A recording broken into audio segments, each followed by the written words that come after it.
नमस्कार दोस्तों, मैं प्राची संस्कृति आईएएस यूट्यूब चैनल पर आप लोगों का बेहद स्वागत करती हूं। आज की वीडियो में हम प्रारंभिक परीक्षा को ध्यान में रखते हुए 29 और 30 मार्च के करंट अफेयर पर चर्चा करेंगे। आज के वीडियो को 3 सेगमेंट के अंदर मैंने डिवाइड किया है, जिसमें से पहला सेगमेंट है न्यूज़ विद मैप। इसमें देखिए हम जो न्यूज़ पढ़ेंगे मैप पर फोकस करते हुए पढ़ेंगे। दूसरा सेगमेंट अदर इंपॉर्टेंट न्यूज़ का है जो मैप से रिलेटेड तो नहीं है बट आपके लिए जो है पढ़ना ज़रूरी है। तीसरा सेगमेंट शॉर्ट न्यूज़ का हमने एक नया प्रोग्राम शुरू किया है। इसके तहत हम उन करंट अफेयर को देखेंगे जिनको बहुत डिटेल में आपको नहीं पढ़ना है, लेकिन स्टिल आपको उनके बारे में जानकारी होनी चाहिए। जो आपकी पीसीएस की परीक्षाएं होती हैं उसमें शॉर्ट न्यूज़ का सेगमेंट आपको काफ़ी हेल्प करेगा। तो आइए शुरू करते हैं अपना आज का वीडियो। हमारा जो पहला सेगमेंट है न्यूज़ विद मैप, इसका जो फर्स्ट टॉपिक है ये देखिए तेजस स्किलिंग प्रोजेक्ट है।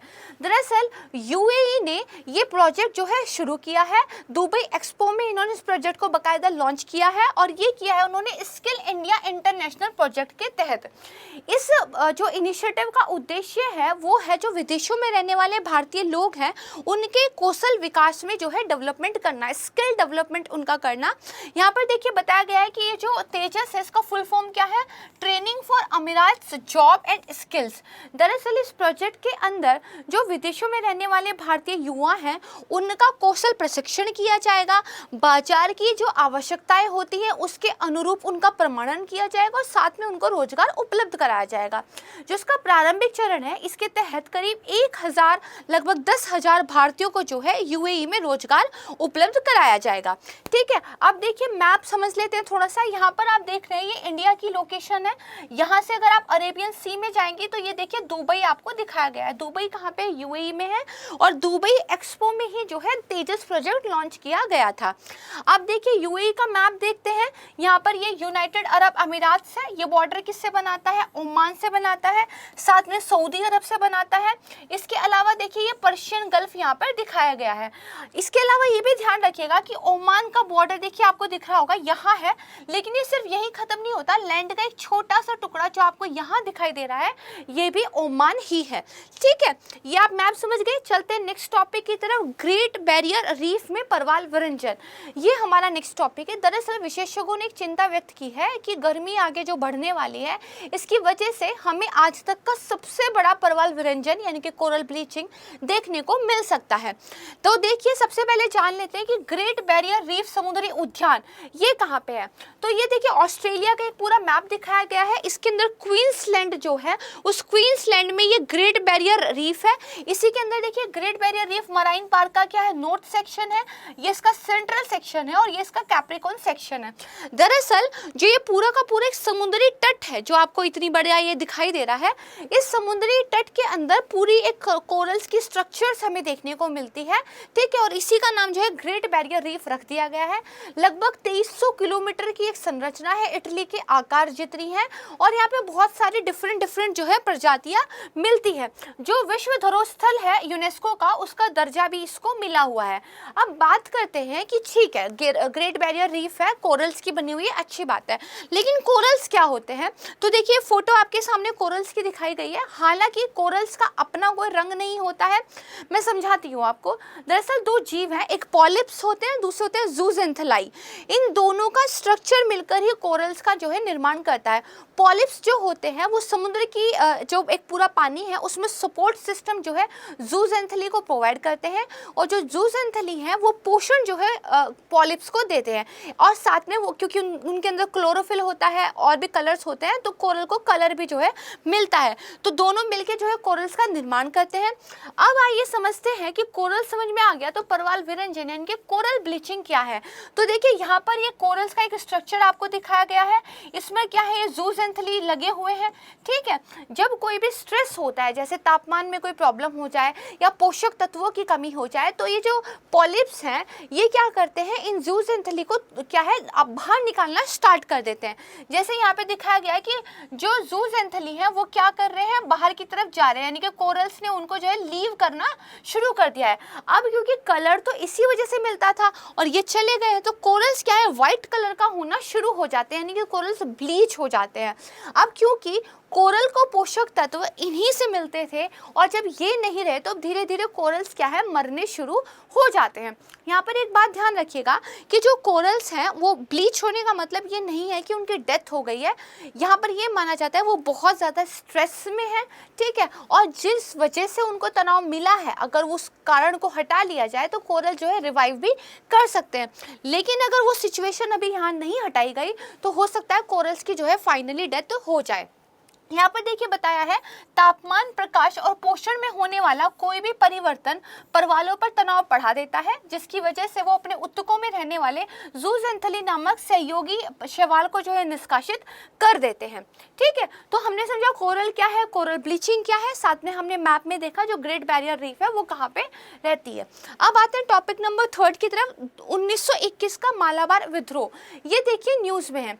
दरअसल जो हमारी भारतीय ऐतिहासिक अनुसंधान परिषद ICHR है, उन्होंने क्या किया था, उन्होंने ये कहा था कि मालाबार विद्रोह को दरअसल स्वतंत्रता संग्राम की सूची में रखने के लिए सोचना चाहिए, क्योंकि ये स्वतंत्रता संग्राम का हिस्सा नहीं था, ये एक तरफा हिंदुओं पर हमला था। और उन्होंने कहा कि जो 2 लोग हैं जिनका नाम स्वतंत्रता सेनानियों की सूची में रखा गया है, कुंजा मोहम्मद हाजी और दूसरा यहाँ पे देखिए क्या है, मुसलियार अली, ठीक है, इनका नाम भी स्वतंत्रता सेनानियों की सूची से बाहर निकाल देना चाहिए। लेकिन फिर इनकी आलोचना हुई, क्योंकि कुछ लोगों ने कहा कि आप इतिहास को जो है तोड़ मरोड़ रहे हैं, तो अब उन्होंने फिलहाल अपने इस फैसले को टाल दिया है। अगर मैं मालाबार विद्रोह की बात करूं, जिसको मोपला विद्रोह भी कहते हैं, तो देखिए ये 1921 में हुआ था, और ये अंग्रेजों और हिंदू जमींदारों के खिलाफ, जो मोपला थे, मालाबार के मुसलमान थे, उनके द्वारा किया गया विद्रोह था। शुरुआत में देखिए जो ब्रिटिश औपनिवेशिक शासन था और साथ में जो सामंतवादी व्यवस्था थी, ये उसके खिलाफ था, लेकिन अंत होते होते ये एक सांप्रदायिक आंदोलन के या विरोध के रूप में बदल गया था, और बहुत बड़ी संख्या में हिंदुओं की जो है हत्या वहां पर देखने को मिली थी। 2021 में इस विद्रोह के जो है 100 वर्ष पूरे हो गए हैं। अब केरल का मालाबार रीजन कौन सा है, ये हम समझ लेते हैं।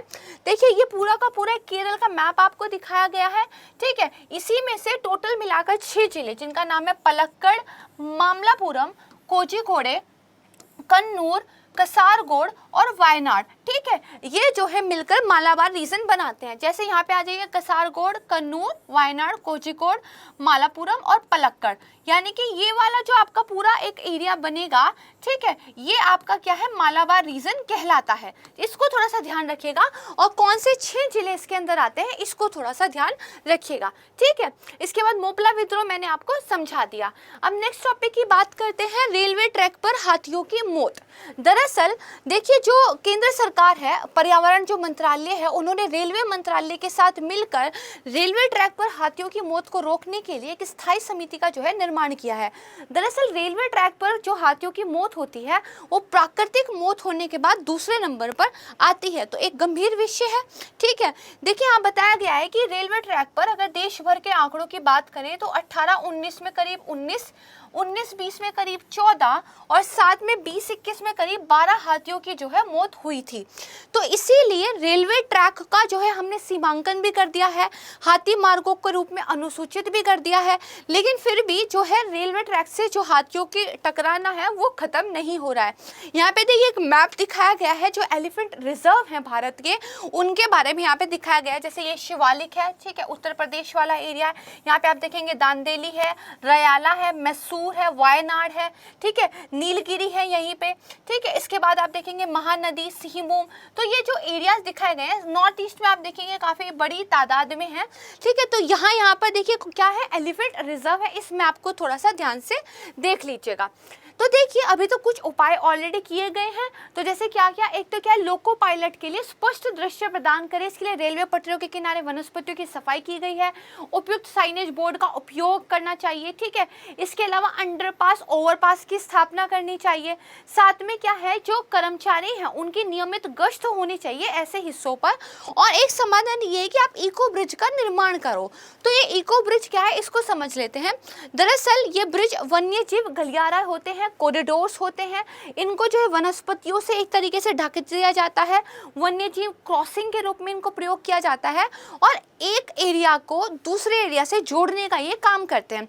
मान लीजिए एक बहुत बड़ा नेशनल पार्क है, उसके बीच में से कोई रोड गुजर रही है, तो अब जो पहले जानवर रहते थे जिनको उस पूरे नेशनल पार्क में घूमने की एक आदत थी, वो तो अभी भी रहेगी। तो जब रोड पे आते हैं तो कई बार एक्सीडेंट का शिकार हो जाते हैं, तो उन लोगों को एक ऑल्टरनेट पासेस देने के लिए इको ब्रिजेस का निर्माण करना चाहिए, जहाँ पे वनस्पति वगैरह का आवरण जो है उसको यूज़ करना चाहिए, ताकि जो है जानवरों को एक सेफ पासेज मिल जाए और आपके जो डेवलपमेंट एक्टिविटीज़ हैं ये भी हैम्पर ना हो। ठीक है, तो इसको देखिए ब्रिज कहते हैं। ये एक ही एरिया में रहने वाली जो स्पीसीज होती हैं उनको आपस में जोड़ने का भी काम करता है। अदरवाइज क्या होता है कि एक ही एरिया में दो अलग इकोसिस्टम डेवलप होने शुरू हो जाते हैं। ठीक है, इन्वायरमेंट का कॉन्सेप्ट है, कभी इसमें डिटेल से हम बात करेंगे। इसके बाद देखिए रेगिस्तानी लोमड़ी और मेजेरोक, ये न्यूज़ में है, बताया गया है कि राजस्थान के जैसलमेर जिले में, ये कहाँ पे है, देखिए ये एक राजस्थान का पूरा मैप दिखाया गया है, किस किस से बॉर्डर होता है। मध्य प्रदेश से बॉर्डर है, उत्तर प्रदेश से है, हरियाणा है, यहाँ पर हमारी दिल्ली है, इसके बाद यहाँ पे पंजाब है, ये पूरा पाकिस्तान पड़ता है। ठीक है, और ये कौन सा जिला है, तो जैसलमेर जिला है। तो देखिए बताया गया है कि वहाँ के जिलों की झाड़ियों में कुछ रेगिस्तानी लोमड़ियों को देखा गया जो मेजे नाम के त्वचा रोग से जो है पीड़ित थी। अब रेगिस्तानी लोमड़ियाँ हमारे लिए इंपॉर्टेंट हो जाती है पढ़नी, इनको सफ़ेद पैर वाली लोमड़ी भी कहती हैं। और रेगिस्तानी लोमड़ी जो है भारत में जो लाल लोमड़ी है उसकी तीसरी उप प्रजाति है। बाकी दो कौन कौन से हैं, तो तिब्बती रेड फॉक्स और साथ में कश्मीरी रेड फॉक्स। कहाँ मिलती हैं, तो जो रेगिस्तानी लोमड़ियाँ होती हैं वो पश्चिम और उत्तर पश्चिम भारत का जो शुष्क और अर्ध शुष्क वाला क्षेत्र है वहाँ पर जो है निवास करती हैं। इनके संरक्षण की स्थिति को जान लेते हैं। IUCN की रेड लिस्ट में कम चिंताजनक है, साइट्स की अनुसूची 2 में आती है, वन्यजीव अधिनियम की अनुसूची 2 में ये आती हैं। ये मेजर रोग क्या होता है, ये जो है बताया गया है घुन माइट्स के संक्रमण की वजह से ये हो जाता है, इसको आप देख लीजिएगा। चलते हैं नेक्स्ट टॉपिक की तरफ, ब्रिक्स मीडिया फोरम। ये देखिए न्यूज़ में है। दरअसल ब्रिक्स देश जो कि ब्राज़ील, रूस, भारत, चीन और दक्षिण अफ्रीका है, मैप में एक बार देख लेते हैं। ये देखिए अगर अफ्रीका कॉन्टिनेंट की बात करें तो ये साउथ अफ्रीका है, ये यहाँ पर इंडिया दिखाया गया है। इसके बाद ये क्या है, तो ये चाइना है, ये रशिया है, 4 कंट्रीज हो गई। इसके बाद ये क्या है, ये ब्राज़ील है। ठीक है, ये पाँचों देश मिलकर क्या है, ब्रिक्स का निर्माण करते हैं।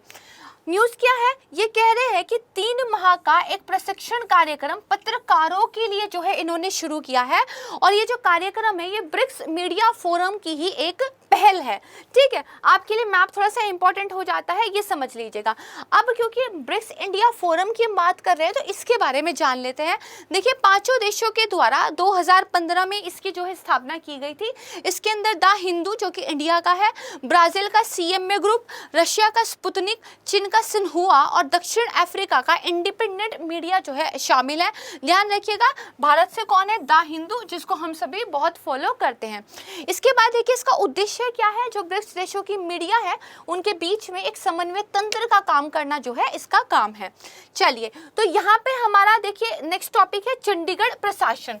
दरअसल केंद्र सरकार ने जो चंडीगढ़ प्रशासन के कर्मचारी हैं उनको केंद्रीय जो सिविल सेवा है उसके नियमों के तहत लाने की बात की है, और इसको लेकर पंजाब में काफ़ी विरोध चल रहा है। तो अब क्योंकि ये चंडीगढ़ के कर्मचारी पंजाब सिविल सेवा के नियमों के अंतर्गत अभी तक आते थे, तो पंजाब ये कह रहा है कि ये पंजाब रीऑर्गेनाइजेशन एक्ट की भावना के खिलाफ है और केंद्र सरकार को इस पर जो है विचार करना चाहिए। जब चंडीगढ़ प्रशासन कर्मचारी अब केंद्रीय नियमों के तहत हो जाएंगे तो उनको देखिए ये कुछ बेनिफिट्स मिलेंगे, इनके बारे में आप थोड़ा सा पढ़ लीजिएगा। ठीक है, बात करते हैं चंडीगढ़ की लोकेशन कहाँ पे है। तो ये देखिए हिमाचल प्रदेश आपको दिखाया गया है, ये बॉर्डर दिख रहा है। ठीक है, ये क्या है, ये आपको पंजाब का एरिया दिखाया गया है। ठीक है, अब इन दोनों ही राज्यों की जो है राजधानी चंडीगढ़ के बारे में बात की जा रही है। तो यहाँ पर देखिए चंडीगढ़ दिखाया गया है, ये आप देखेंगे तो ये चंडीगढ़ है। अब चंडीगढ़ की देखिए बात कर लेते हैं। दरअसल जब इन दो राज्यों को अलग किया गया, जिससे क्या बना, एक हरियाणा बना, एक पंजाब बना और थोड़ा सा हिस्सा जो है हिमाचल प्रदेश को दिया गया। तो चंडीगढ़ एरिया किसकी राजधानी होगी, इसको लेकर दोनों राज्यों में जो है विवाद होने लगा। तो केंद्र सरकार ने क्या किया, चंडीगढ़ को एक केंद्र शासित प्रदेश के रूप में घोषित कर दिया और साथ ही अब ये क्या है, दोनों राज्यों की राजधानी के रूप में काम करता है। इतना आप समझ गए। अब इसके बाद देखिए, केंद्र शासित जो प्रदेश होते हैं यानी कि जो यूटीज होते हैं, उनका प्रशासन कैसे होता है, ये हमारे लिए इंपॉर्टेंट है, इसको देख लेते हैं। तो जो कॉन्स्टिट्यूशन का भाग 8 है, उसका जो अनुच्छेद 239 से लेकर 241 तक यूटीज के शासन से रिलेटेड है और केंद्र शासित जो प्रदेश है उनके प्रशासन में एक रूप का नहीं है, सबके अलग अलग नियम है, ठीक है, उनकी डिमांड के हिसाब से। प्रत्येक केंद्र शासित प्रदेश का प्रशासन राष्ट्रपति द्वारा नियुक्त एक प्रशासक के माध्यम से किया जाता है। कौन नियुक्त करता है, राष्ट्रपति, ध्यान रखिएगा। और साथ में जो यूटीज होते हैं उनकी जो तीनों सूची होती है, चाहे वो राज्य सूची हो, केंद्रीय सूची हो, समवर्ती सूची हो, तीनों पर कानून बनाने का हक जो है वो संसद के पास होता है, ठीक है, ये ध्यान रखिएगा। राष्ट्रपति जो है कुछ विनियमन बना सकते हैं इन एरियाज के लिए और उनको जो है जो एक्ट्स होते हैं उनकी ही मान्यता प्राप्त होती है, संसद के द्वारा बनाए गए जो विधेयक होते हैं उन्हीं की मान्यता प्राप्त होती है। यहाँ तक हम समझ गए। अब हमारा देखिए पहला सेगमेंट खत्म होता है, अब हम इंपॉर्टेंट न्यूज़ के दूसरे सेगमेंट की ओर चलते हैं। इसके तहत हमारा पहला टॉपिक है आपराधिक प्रक्रिया पहचान विधेयक। दरअसल लोकसभा में अभी इस विधेयक को जो है पारित किया गया है, ठीक है। अपोजिशन जो है काफ़ी प्रोटेस्ट कर रही है इसके खिलाफ। ये देखिए विधेयक क्या करता है, कैदियों की पहचान अधिनियम 2019 को निरस्त करने का जो है प्रस्ताव जो है करता है। यहाँ पर देखिए ये जो विधेयक है पुलिस को विश्लेषण के उद्देश्य से जो दंड प्रक्रिया संहिता 1973 की धारा 53 या 53A में निर्दिष्ट हस्ताक्षर, लिखावट या अन्य व्यवहार संबंधी जो विशेषताएं हैं उनको रिकॉर्ड करने के लिए अधिकृत करता है। बहुत आसान तरीके से समझते हैं। दरअसल ये जो विधेयक है, ये जो कानून प्रवर्तन एजेंसियां हैं, उनको किसी भी व्यक्ति की शारीरिक माप लेने के लिए, मेजर करने के लिए अधिकार जो है देता है। यही पुलिस के लिए बताया गया है। यहाँ पर देखिए बताया गया है कोई निवारक निरोध के तहत भी दोषी है तो पुलिस अधिकारी जो है उसकी शारीरिक माप ले सकता है, ऐसा आवश्यक होगा। फिर देखिए बताया गया है कि अगर कोई माप लेने की अनुमति नहीं देता, उसका विरोध करता है, तो इसको आईपीसी की धारा 186 के तहत जो है अपराध माना जाएगा। इसके अलावा जो राष्ट्रीय अपराध रिकॉर्ड ब्यूरो है, एनसीआरबी है, उसको ये राइट दिया गया है कि वो आंकड़ों को इकट्ठा करे, इनको सेव करे। फिर यहाँ पर यह बताया गया है कि जो पुलिस या जेल अधिकारी है वो किसी ऐसे व्यक्ति की माप लेने के लिए मैंडेटेड है जो मना करे, यानी कि आप जो है फोर्सफुली भी उसकी माप ले सकते हैं। इसके बाद देखिए नेक्स्ट टॉपिक यूनेस्को का साहित्य शहर, ये न्यूज़ में है। देखिए जो कोझिकोड है, ठीक है, उसको केरल स्थानीय प्रशासन संस्थान द्वारा यूनेस्को की मदद से एक साहित्य के शहर के रूप में ब्रांड करने का प्रस्ताव जो है दिया गया है। यूनेस्को का जो सिटी ऑफ लिटरेचर प्रोग्राम है, क्रिएटिव सिटीज नेटवर्क का एक भाग है, ठीक है। ये जो सिटी ऑफ लिटरेचर प्रोग्राम है, दरअसल देखिए पहले हम समझते हैं क्रिएटिव सिटीज़ नेटवर्क। दरअसल यूनेस्को का एक इनिशिएटिव है कि जो सिटीज़ हैं जो अपनी किसी चीज़ को लेकर मतलब विशेष हैं, उन सबको मिला के एक नेटवर्क बनाया जाए। ये बेसिकली कुछ बेसिकली क्या है, कैटेगरीज हैं, जैसे कि शिल्प और लोक कला, मीडिया कला, फिल्म डिज़ाइन, गेस्ट्रोनॉमी, साहित्य, संगीत, इन 7 कैटेगरीज में जो है सिटीज़ को मान्यता देता है। इसी के अंदर एक कौन सा है, सिटी ऑफ लिटरेचर प्रोग्राम, और इसी सिटी ऑफ लिटरेचर प्रोग्राम के तहत जो है हम अपनी एक कोझिकोड को साहित्य के शहर के रूप में ब्रांड करने की बात कर रहे हैं। यहाँ पे क्रिएटिव सिटीज नेटवर्क के बारे में बताया गया है। 2004 में इसको शुरू किया गया था। इसके अंदर 7 कैटेगरीज हैं, ठीक है। चलते हैं नेक्स्ट टॉपिक, श्रिंकफ्लेशन। ये न्यूज़ में है। देखिए 2 वर्ड से मिलके बना है, श्रिंक मतलब सुकड़ना, फ्लेशन मतलब कि महंगाई। देखिए जब महंगाई बढ़ने लगे तो कंपनीज के पास अपने प्रॉफिट को बचाने के 2 तरीके होते हैं। पहला तरीका तो ये वो प्रोडक्ट का प्राइस बढ़ा दें। 5 रुपए की चॉकलेट मिलती थी, 7 रुपए में बेचना शुरू कर दें। लेकिन इससे क्या होगा, कस्टमर शायद अब ना खरीदे, कंपटीशन उनका ऐसा लूज हो जाएगा क्योंकि कोई और शायद 5 में ही बेच रहा हो। दूसरा उनके पास क्या तरीका होता है, वो क्वांटिटी कम कर दें। पहले वो 5 रुपए की चॉकलेट में अगर इतना बार दे रहे थे, अब वो पैसे तो 5 रुपये ही रखे, लेकिन साइज जो है उसका कम कर दे। जैसे यहाँ पे बताया गया है कि मान लीजिए कोई पैकेट है, उसमें 275 कुछ मिलता था, उसको अब 225 आपने कर दिया, यानी कि बैग के अंदर 5 चिप्स जो है आपने कम कर दी है। इसी तरह मान लीजिए कुछ किशमिश की बॉटल थी, ठीक है, उसके अंदर करीब 70 किशमिश आपने कम देनी शुरू कर दी है। इसी को श्रिंकफ्लेशन कहते हैं। दरअसल ये भी इकोनॉमी में महंगाई को जो है बताता है, जहाँ पर आप सामान, देखिए महंगाई का मतलब क्या होता है, आप चीज़ों को महंगे दामों पर खरीद रहे हैं। यहाँ पर आपको लगा ऐसा रहा है कि मैं पहले भी 5 रुपये दे रहा था, अभी भी 5 रुपये दे रहा हूँ, लेकिन पहले 5 रुपये में आपको ज़्यादा क्वांटिटी मिल रही थी, अब कम क्वांटिटी मिल रही है, तो बेसिकली ये महंगाई का ही एक दूसरा रूप है। तो इसके बारे में थोड़ा सा ध्यान रखिएगा, इंपॉर्टेंट है। उसके बाद आर्टिकुलेटेड ऑल टेरेन वाहन, ये न्यूज़ में है। देखिए ये दोहरे कैबिन वाला एक ट्रैक्टर, द्विगति वाला, जल और स्थल दोनों पर चलने वाला वाहन है, और इसका उपयोग जो किया जाता है ऑफ रोड मोबिलिटी, यानी कि सड़क के अलावा जहाँ आपने आवागमन करना है वहां पर यूज किया जाता है। इसका दरअसल विशेष डिजाइन जो होता है वो बर्फ में, रेगिस्तान में, कीचड़ में इसके चलने की जो है सुविधा देता है। ठीक है, ध्यान रखिएगा। यहाँ पर देखिए इंडियन एक्सप्रेस का एक्सप्लेन्ड वाली जो सीरीज थी वहां पर इसके बारे में बताया गया था। ये इसकी फोटो दी गई है, कैसे है, 2 कैबिन है, ठीक है, दोनों तरफ से गति कर सकता है, बर्फ हो, रन ऑफ कच्छ का वो नमक वाला, कीचड़ वाला एक एरिया हो, वहां पर जो है कर सकता है। लद्दाख के जो सैनिक है उन्होंने इस वाहन की जो है मांग की है। ठीक है, ये आप समझ गए। इसके बाद हमारा नेक्स्ट सेगमेंट शुरू होता है शॉर्ट न्यूज़। यहाँ पे जो है न्यूज़ का शॉर्ट फॉर्म देखेंगे। सबसे पहला देखिए क्या है, सनराइज सेक्टर, ये कीवर्ड बार बार सामने आता है, तो आपको पता होना चाहिए कि सनराइज सेक्टर होते क्या है, कई बार हमें पता नहीं होता। केंद्रीय बजट 2022-23 में इन सनराइज क्षेत्रों को बढ़ावा देने की जो है बात की गई है। तो देखिए कुछ क्षेत्र जैसे कृत्रिम बुद्धिमत्ता, भूस्थानिक प्रणाली और ड्रोन, सेमीकंडक्टर, अंतरिक्ष अर्थव्यवस्था, जीनोमिक्स एवं फार्मास्यूटिकल, ग्रीन एनर्जी और स्वच्छ आवागमन प्रणाली, इन पर जो है सनराइज सेक्टर के तहत जोर दिया जा रहा है। इसके बाद देखिए radio isotope thermo electric generator, हम सभी को पता है एक इंटरनेशनल स्पेस स्टेशन है अंतरिक्ष में, इसको पावर कैसे मिलती है, तो इसको पावर देखने वाला देखिए ये RTGS नामक परमाणु बैटरी है, और पिछले 6 दशकों से ये अंतरिक्ष स्टेशन को जो है आप कह सकते हैं पावर दे रही है। तो कभी भी आपके सामने आ जाए कि RTGS ये क्या है, तो आपको पता होना चाहिए कि ये बेसिकली क्या है, परमाणु बैटरी है। ठीक है, तो यहाँ पे मैंने बेसिकली आपको क्या है 2 इंपॉर्टेंट कीवर्ड बताए हैं। पहला कीवर्ड था सनराइज सेक्टर किसको बोलते हैं, दूसरा है ये RTGS क्या होता है। इसके बाद देखिए मालागाड़ी त्रासदी, ये न्यूज में है। मैंने आपको मालाबार विद्रोह के बारे में पढ़ाया था, ये उसी से संबंधित है। क्वेश्चन ऐसा ही बनेगा कि मालागाड़ी त्रासदी किस चीज से संबंधित है। यहाँ पे देखिए क्या हुआ था, जो अंग्रेज थे, जो वो मुसलमानों को बेसिकली एक रेलगाड़ी, मालगाड़ी से भरकर जेल ले जा रहे थे, तो एक ही डिब्बे में क्योंकि लगभग 60 कैदी बंद थे, तो दम घुटने से उनकी जो है मौत हो गई थी। इसके बाद देखिए घर घर राशन योजना, तो घर घर राशन योजना पंजाब सरकार ने घोषणा की है, तो ये कहाँ की है, पंजाब की एक योजना है।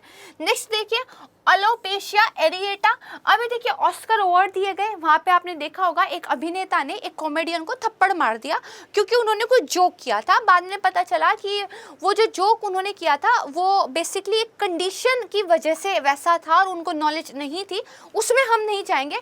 बात करते हैं, अगर ये वर्ड आपको देखने को मिले एलोपेशिया एरिएटा, तो ये क्या है। देखिए ये एक ऐसी स्थिति होती है जो शरीर के में क्या होता है, पैचेस के रूप में बाल झड़ने लगते हैं, यानी कि पूरा का पूरा एक पैच ही आपका बाल के रूप में झड़ जाता है। बेसिकली ये स्थिति तब विकसित होती है जो हमारे शरीर की प्रतिरक्षा प्रणाली है वो हमारे हेयर पे जो है हमला करने लगती है। ठीक है, इसके बाद देखिए राष्ट्रीय डॉल्फिन दिवस, तो इसको अभी सेलिब्रेट करने की बात की जा रही है, तो ये कब किया जाएगा, 5 अक्टूबर को किया जाएगा, इंपॉर्टेंट है, ध्यान रखिएगा। नेक्स्ट आ जाइए स्टॉकहोम जल पुरस्कार, ये अभी दिया गया है किसके द्वारा, स्टॉकहोम इंटरनेशनल वाटर इंस्टीट्यूट के द्वारा। किसको दिया गया है, विल्फ्रेड ब्रूसर्ट को दिया गया है। ठीक है, 2022 में। क्यों, क्योंकि उन्होंने क्या किया था, जो पर्यावरणीय वाष्पीकरण जो होता है उसको मापने में उन्होंने क्या है अभूतपूर्व कार्य किया था। ठीक है, बेसिकली इस जो ये पुरस्कार है इसको जल के नोबेल पुरस्कार के रूप में भी जाना जाता है, ये आपके लिए इम्पोर्टेंट है। नेक्स्ट देखिए, विकेंद्रीकृत अपशिष्ट प्रबंधन प्रौद्योगिकी पार्क ये बना है।